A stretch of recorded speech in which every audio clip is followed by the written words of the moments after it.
Andrew Johnson, 45 years old, New Zealand, has Parkinson's disease, a debilitating neurological disease that affects movement and causes shaking. Today, there is no cure. Imagine if you could relieve it by just pressing a button. Well, maybe you can. It started when Andrew was 35 years old. The first symptom he noticed was a tremor in his right hand, which became more and more obvious while doing everyday tasks, such as feeding his infant son. In Palm Coast, Florida, Sandvik produces Exera precision medical wire and wire-based components.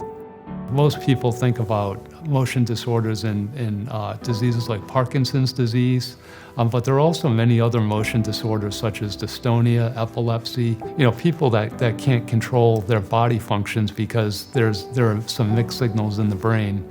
DBS, or deep brain stimulation, is a method used to treat various neurological disorders.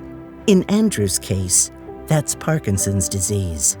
Andrew has a deep brain stimulation device. It's almost like a pacemaker lead for the brain.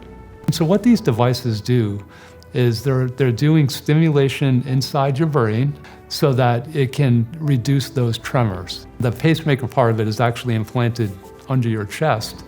There are actually leads that get implanted inside your brain, and so the wires that we make actually convey that energy from that stimulation device that's in the chest to the brain. So it's a critical part of the device to make it function properly.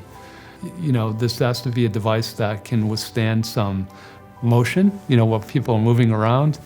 The materials that we use, both the raw materials, the wire that's conveying the electricity, and the coatings that we put on top have to have very precision tolerances, and they have to be made in a way so that they can withstand the rigors to make this device work. There are still enormous medical challenges with Parkinson's disease, but one thing is certain. Today, Andrew is feeling much better with just a push of a button. From the start, that I would see you laugh again, smile again.